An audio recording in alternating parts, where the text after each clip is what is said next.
pegar como um versículo de referência Tiago capítulo 1, verso 12, que diz assim: bem-aventurado é aquele que suporta com perseverança a provação, porque depois de ter sido aprovado, receberá a coroa da vida. Eu vou repetir para você que ainda não entendeu. Tiago, capítulo 1, verso 12. Bem-aventurado é aquele que suporta com perseverança a provação, porque depois de ter sido aprovado, receberá a coroa da vida. A parábola de hoje é da borboleta. E um dia uma pequena abertura apareceu em um casulo. E o casulo é onde fica a borboleta sendo formada, certo? E o homem sentou e observou a borboleta por várias horas, conforme ela se esforçava ali para fazer com que o seu corpo passasse através daquele pequeno buraco lá do casulo. Então pareceu que ela parou de fazer qualquer progresso. Parecia que ela tinha ido mais longe que podia e não conseguia ir mais longe. Então o homem decidiu ajudar a borboleta. Ele pegou uma tesoura e cortou o restante do casulo. A borboleta então saiu facilmente, mas o seu corpo estava murcho e era pequeno e tinha as asas amassadas. O homem continuou a observar a borboleta porque ele esperava que a qualquer momento as asas dela se abrissem e esticassem para serem capazes de suportar o corpo que iria se afirmar a tempo. Mas nada aconteceu. Na verdade, a borboleta passou o resto da sua vida rastejando com o corpo murcho e asas encolhidas. Ela nunca foi capaz de voar. O que o homem, sua gentileza e vontade de ajudar, não compreendia era que o casulo apertado e o esforço necessário à borboleta para passar através da pequena abertura era o modo com que Deus fazia com que o fluido do corpo da borboleta fosse para as suas asas, de modo que ela estaria pronta para voar uma vez que estivesse livre do casulo. Que a gente aprende. Você já pensou, vou até aproximar aqui vocês que estão na live, você já pensou se tudo na sua vida fosse bem facinho? Assim, não tivesse esforço nenhum. Eu pensei. E eu percebi que seria sem graça. E você sabe que sem graça não dá para viver, né? O esforço, gente, em tudo na nossa vida é importante. Eu não estou falando de sofrimento. Eu estou falando de esforço. O esforço, ele é importante. A gente aprende a dar mais valor a tudo na vida quando a gente tem um esforço para conseguir algo, né? Se coloque no lugar da borboleta. Queria sair logo do casulo, você, e não voar? Ou você gostaria de se esforçar, aguentar firme e não desistir lá dentro do casulo para depois conhecer o mundo lá fora? Voar e voar. Ser livre. Os obstáculos, aprenda. Assim como eu tenho aprendido. Fazem parte do nosso desenvolvimento. Eles fazem parte da obra de Deus para nós. Eu li uma vez um pequeno texto que resume tudo isso. E eu vou ler para vocês. Diz assim: eu pedi força e Deus me deu dificuldades para me fazer forte. Eu pedi sabedoria e Deus me deu problemas para resolver. Eu pedi prosperidade e Deus me deu cérebro e músculos para trabalhar. Eu pedi coragem e Deus me deu perigo para superar. Eu pedi amor e Deus me deu pessoas com problemas para ajudar. Isso é tão forte para mim. É tão assim, é algo tão latente na minha vida. E eu pedi favores e Deus me deu oportunidades. Eu não recebi nada do que eu pedi. mas eu recebi tudo de que precisava. Até me emociona, né? E aí? Você que chegou agora, que ligou o rádio agora, que entrou na live agora, já pensou se tudo na vida fosse fácil? Não teria graça, gente. E sem graça não dá para viver. Apesar dos problemas, apesar das dificuldades, eu tô sempre com um sorriso no rosto, porque eu sou muito grata ao meu Senhor Jesus pela vida, pelo acordar. Eu sou grata por me esforçar, por Ele me ajudar. E se eu tiver que passar por alguma coisa, tamo junto, Senhor, vamos lá. Eu vou sair mais forte, igual a borboleta dentro do casulo. Eu tô ali apertadinha no lugar e tentando me esforçar e canso, mas não desisto, eu descanso.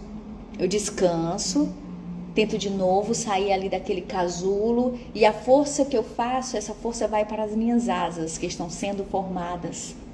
E quando for a hora certa, eu vou conseguir sair do casulo.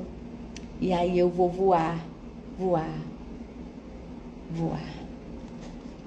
Senhor, muito obrigada por esta parábola linda, né? Que o Senhor preparou para hoje de manhã. E você que está me ouvindo, que você pense nisso e que você tenha um lindo dia.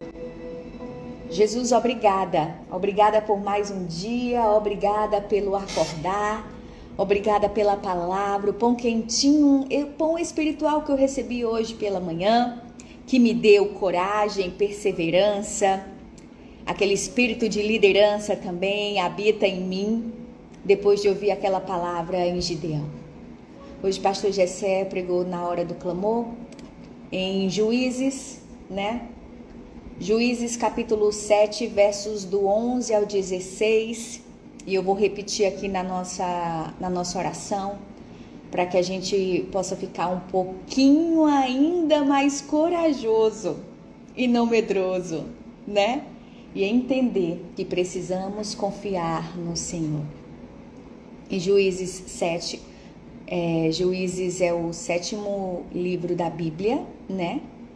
E do capítulo 7, versos do 11 ao 16, que diz assim: Você vai ouvir o que eles estão dizendo e então terá coragem para atacar o acampamento. Gideão e Purá desceram até bem perto do acampamento inimigo. Os midianitas, os amalequitas e os povos do deserto estavam espalhados no vale como uma nuvem de gafanhotos. Eles e os seus camelos eram tantos como os grãos de areia da praia do mar. Quando Gideão chegou, ouviu um homem contando o seu sonho a um amigo. E ele dizia: Eu sonhei com um pão de cevada, né? Que um pão de cevada rolou para dentro do nosso acampamento, veio e bateu numa barraca. Ela caiu, virou do avesso e ficou estendida no chão. E o amigo respondeu: Isso aí é a espada de Gideão, o israelita, o filho de Joás. Isso quer dizer que Deus entregou a ele o nosso povo e todo o nosso exército. Quando Gideão ouviu esse sonho e entendeu o que ele queria dizer, ajoelhou-se e adorou a Deus, né? Gente, Gideão é um líder que ele é até citado lá em Hebreus, né? Gideão, ele mostrou várias atitudes de um líder. Ele é incrível. Na verdade, é assim, se você parar para estudar um pouco da história de Gideão, humilde, tem muitas características, né, de coragem. Tem umas características que eu vou dizer para você que Gideão demonstrou, né? E são dignas de destaque. Essas atitudes, elas não apenas o ajudaram a liderar Israel, mas também pode nos inspirar, né? Em nossa própria caminhada, nossa própria jornada de liderança. Gideão teve coragem. Ele mostrou coragem ao enfrentar os inimigos. Na hora que você assistir lá o clamor hoje, o pastor explicando que eram 32 mil, depois diminuiu para 22 e foi, só ficaram quantos? 300, né? E foi feito tipo uma dinâmica, né? Para saber, esse servirá, esse não servirá. Gideão, ele não deixou o medo dominar as suas ações e tomou decisões corajosas em prol do povo. Gideão teve confiança no Senhor e teve confiança em si mesmo, né? Mesmo no começo, ele duvidando um pouco da sua capacidade. Nós que somos pequenos, né? Tipo assim, na estatura, né? Ou que se acha pequeno, temos um pouco de dificuldade de entender que somos capazes, que temos o Senhor Jesus, né? Temos o Espírito Santo para nos ajudar. Gideão encontrou forças e confiança dentro de si para liderar Israel à vitória. Uma confiança que vem do Senhor. Ele acreditou em seu potencial e não se deixou abalar. Gideão também, ele teve perseverança. Ele enfrentou vários desafios ao longo da sua jornada, mas ele nunca desistiu. Ele persistiu diante das adversidades, né? E encontrou várias soluções para superar o quê? Os obstáculos. Ele também teve sabedoria. Um líder exemplar também demonstrou sabedoria em suas decisões. Ele buscou conselhos, ouviu diferentes perspectivas e analisou cuidadosamente as circunstâncias antes de agir. E Gideão, como eu disse no começo, teve humildade. Ele reconheceu as suas limitações e dependeu de Deus em sua liderança. Ele não se deixou levar pelo orgulho, mas reconheceu que o sucesso vinha de uma fonte maior, né? Gideão é um exemplo para nós. Ele teve erros? Teve sim, mas a gente está aqui focando no que de fato importa, né? Que ele separou, como está lá no capítulo 16, separou os 300 em 3 grupos e deu a cada homem uma corneta de chifre de carneiro e um jarro com uma tocha dentro, né? E assim foi lá lutar a favor de Israel. Gideão é um exemplo. Se você quiser saber um pouquinho mais, hoje à noite o pastor Jessé vai pregar. É só para você ficar realmente com um gostinho de quero mais, né? Gideão, para quem não sabe, significa lenhador, significa destruidor, guerreiro, poderoso, né? Ele foi o 5º juiz de Israel, segundo a Bíblia. Senhor Jesus, obrigada por ter nos apresentado mais uma vez a história de Gideão. Que possamos, assim como ele, ter confiança em Ti, somente em Ti. Entender que eu sou pequena, eu, Lívia, sou pequena, mas se o Senhor me dá uma lição para ser cumprida, me dá um desafio, me dá uma tarefa, eu preciso entender que se é o Senhor que está mandando eu ir, eu preciso ir, confiar que o Espírito Santo vai agir, vai me ajudar e que o seu poder vai fazer eu ganhar aquela batalha, né? Então, Senhor, obrigada. Obrigada por ter me apresentado mais uma vez um pouquinho mais da história de Gideão. Ele que viveu em um período em que o povo de Israel havia se voltado à idolatria, praticando a adoração ao Deus pagão Baal, né? Porque os israelitas naquela época eles não se preocupavam com as coisas do Senhor e alguma coisa precisava ser feita.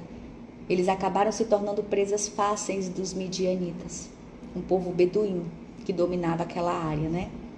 Aquela área central da Palestina. Constantemente os hebreus eram saqueados pelos midianitas que lhes tomavam o gado e os resultados das colheitas. Senhor, obrigada. Obrigada por esta palavra, obrigada por me apresentar um pouquinho mais de Gideão, obrigada porque o Senhor colocou no coração do nosso pastor Jessé para pregar sobre isso hoje. Hoje ele estava potente, viu? Ele sempre está maravilhoso, mas hoje foi assim, foi fogo santo, em pleno clamor. Você já imagina como vai ser o restante do dia. Vai pegar fogo santo nessa igreja. O Senhor toma conta de tudo. Cuida do nosso pastor Jessé, para que à noite ele esteja tinindo, como diz o cearense, pregando lindamente para quem for assistir presencial, online. O importante é não perder. Não perder. Dá saúde para o teu filho. Cuida da tua filha aqui. Cuida da minha família, Senhor. Cuida de mim, me blinda, né? Cuida de mim. Eu sou uma pecadora, mas pela misericórdia do Senhor, o Senhor faz lindo muitas coisas durante o dia na minha vida. E eu só tenho a te agradecer. Não deixe o inimigo ficar me rodeando. Afasta ele de mim, e se ele rodear, coloca os teus anjos para me proteger e proteger os meus. Protege a minha vida, protege a minha mente. E que eu não me deixe enganar pelos prazeres da vida, Senhor. Hoje pela manhã o pastor Jessé falou uma frase que tem todo sentido. O estômago, ele é para expelir, que não preste o nosso cérebro para ser alimentado do que é bom, né? Então que a gente possa pedir sempre ao Senhor: Senhor, limpa a minha mente, deixa espaço para coisas boas, o que não presta joga fora. Me ajuda, Senhor, nessa caminhada, porque sozinha eu não consigo. Que tenhamos aí uma sexta linda, divertida, gloriosa, de ensino, abençoada, alegre. É o que eu te peço. E já te agradeço. Amém. E